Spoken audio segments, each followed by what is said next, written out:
0110010 011101001 011001111 011001111 011001101 011100010. Welcome to Digital Daily for the 25th of June 2012. Let's get digital. Digital, I want to get digital. Can you hear my laptop dock? That was a very special welcome to all of my hardcore nerd fans there, expressing the rank disappointment at England having been dumped from Euro 2012 last night. We won't ponder on any more football-related stuff. You've seen plenty of that kind of shebang already, so let's not dwell any more. Suffice to say, boo-hoo! And if you like Binary, you'll love that little message that I kicked the show off with today. We've got loads coming up because it's not about the football, it's about how England are so great at Wimbledon. That's right, hosting the tennis tournament. Certainly not playing in it. Andy Murray ranked 4th. Nothing at all to do with the digital world. However, very important because obviously it'll be available on BBC iPlayer, which is the non-licensed payers fans' way of accessing great material from the BBC without paying anything because they don't deserve it. And it's probably got something to do with the welfare benefits. So David Cameron would oblige and approve, I have no doubt. So, coming up today, we got food, radical openness, some majorly top tips on tech, because it is digital, what's on the menu this week, and what you've got cooking, Sailor Boy, because you are the most important piece of this party jigsaw. So get involved. Dave Thackeray on Twitter, he at davethackray.com. If you want to get on the show, if you want to in some way gate crash with some great piece of news, you want to tell us all about your apps, your developments, anything you like, and also find out why on earth I'm on the right hand side of the camera if you're watching this unlive at YouTube, coming up later on. But until then, after this break, some great stuff coming up. In news. I've always wanted to say after the break, because it makes me sound as though there's somebody out there who in some way wants to sponsor me or advertise me, which is clearly ludicrous. But nonetheless, I live in hope. And let's kick things off then. So, you know, we talked about the binary. You know, we know that there's a lot of fun out there with the zeros and the ones. In fact, one of my favourite Onion headlines of all times was Microsoft takes over the world, replaces headlines with ones and zeros, and that was a terrible bastardization of the gag because it wasn't even funny. But we covered a little bit about Wimbledon. I wanted to just give a quick shout out to one of my fellow nerds from Studio Mashbo in Liverpool, one Gavin Sherratt, who put out a bit of a cry over the weekend. He said, "New balls, please." Clearly a busy boy. Lots going on for him over the weekend. I assume he was talking about being a ball boy. More to the point, the rain lashing down in Liverpool, which resulted in Africa Oye and Liverpool International Tennis both being cancelled, and my camping trip that I was resentful about on Friday. I won't go into too much more detail there, other than to say, you get a gobful of our new deep fried bacon donut. It's like pig. Battered. British weather. Let's hope it doesn't hit SW1 and we'll all be well with the tennis this week. Starting this afternoon, very excitingly. But before we get to this afternoon, this morning happens. And the reason I was slightly delayed today, very, very important piece of news that I wanted to share with you. And also, I want to try and get myself into the centre of the screen if I can. There we are. That's better, isn't it? Not if you're listening. Who cares if you're listening? The Google TV that we've all been excited about, move over Roku and Boxy, because the big bad green aliens in town, finally made it over to the UK, although in prototype stroke test mode, only really relevant if you are vaguely interested as a reviewer, because Google until this point haven't actually put anything together that would appeal to the consumer, because it's not out on the shelves, and if it's not out on the shelves, it doesn't matter to you, right? They are going to do that on July the 16th, and it's that Sony NSZ-GS7. Somewhat discomfortingly, all of the major tech news blogs are saying available to pre-order now.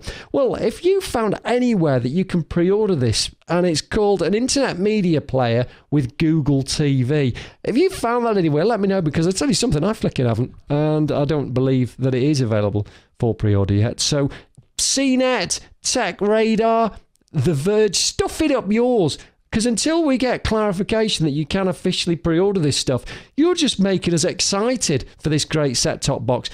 got to tell you a little bit about this set-top box, actually. It comes with a rather fetching remote control that has like accelerometers on it and a joystick or something. But on the back, it's got a keyboard. I mean, that's quite exciting, isn't it? So you can turn it over and it's got a keyboard. And on the other side, it's got what you would term your more conventional remote control. So you can access all of the kind of googly functions in whatever way you want. You can touch it, you can seduce the remote control, or you can tap away as our more conforming of folks would on the back on the keyboard, which is great. Now, what's this Google TV going to do? And I don't want to go on it too much because I've already got a menu of exciting things to talk to you about today, and this is the least of our worries. It can let you see Chrome, so you can do your browsing on the TV. You can watch YouTube, loads of films on there apparently from movie companies like United. That's not an airline, and no way bears any similarity to the airline, but there's things on there. And obviously into the future it's going to involve integrate a load more different bits and pieces, but fundamentally those are the two things they're selling them on. And because it's a set-top box, it doesn't include the TV, and Google say that's a way of kind of opening up accessibility to everybody. It doesn't matter what kind of TV you've got. It's got HDMI output, so you can plug it into the latest TVs. Don't think it's got SCART on it, so if you've got a really old TV, just go and buy a new one, you stingy old get, and get with the picture, which is Google TV, Internet Media Player. Exciting stuff. So that's all I've got to you on that. And this week is going to be a great week for us all, because there's a guy called, I've got to get this one right because he is foreign, not to people in Italy, but certainly foreign to me. Bruno Giussani, who is the European director of TED. Now, TED is the most successful tech conference, although it's not really just tech. Tech stands for technology, education and discovery, or something like that, formed by a guy called Chris Anderson, who is the editor of Wired magazine, which puts out an iPad edition of its magazine, but not Android. So you know how I feel about that, kids. I've already at Wired UK'd you about that for us more open source folks who like to play on the wrong side of the fence, according to the Cupertino kids. Obviously, Apple is everything. Well, it's not. So, yeah. Quick one for you there. Now, TED goes out twice a year, one in California, one in Edinburgh. It spawned derivatives, TEDx's, many different events all out. Was it TEDx Merseyside the other day where my old cohort Dan Lyons said, oh, we're launching Talknology, which we didn't, but we could have done. So that was nice. It's kicking off this week, in fact, starting today in Edinburgh. So a good few days of that. It only costs about $4,000 to go. So if you've got a bit of spare change down the back of your sofa, you might want to root it out now because it starts in about 10 minutes. And if you're not there first, then you'll get loads of booze and raspberries and all that blown at you by all the CEOs of the probably top 100 countries in the world or companies in the world or whatever. I was only 4 years old when I saw my mother load a washing machine for the very first time in her life. This year, Bruno tells me it's all about radical openness. Now, this is really interesting. Blowing open everything that you've got to the world.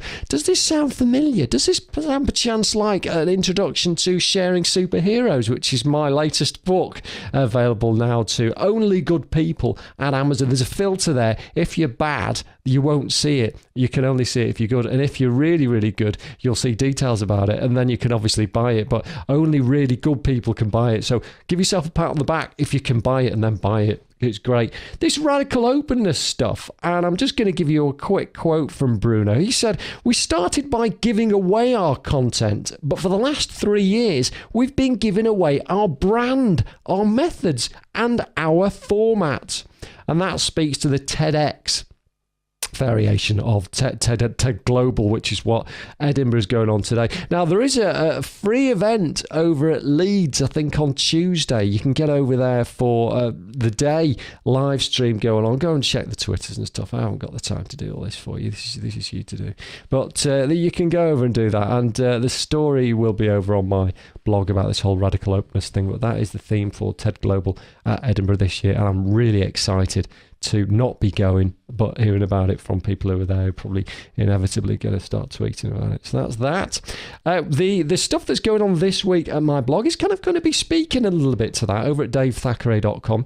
A lot about speaking, because speaking to me is such a critical part of our repertoire. Communicating ideas, expressing theories, starting a dialogue and really having a conversation. It doesn't matter whether you're speaking at a meeting or speaking at a conference in front of 6,000 people. The whole idea, the notion of you addressing people and sharing ideas is everything in today's culture. And I think, presenting at conferences, it's a really interesting opportunity. There's almost a movement now of people who are saying, I'm not going to pay for you to speak because anybody will speak at our conferences, and why should we pay you to be a speaker? Well, I don't get down with that. Not people obviously gain revenue sources from many different ways. It doesn't necessarily have to be speaking at conferences, but I do think that, well, apart from free speech, I just thought about that now. I think that's quite clever.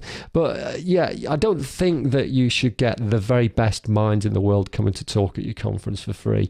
I think if people are going to speak at an event, they expect that it's part of their business. And ultimately, the best events in the world do carry cover charges. So you're not going to go to a free conference and get the very best. I don't believe it.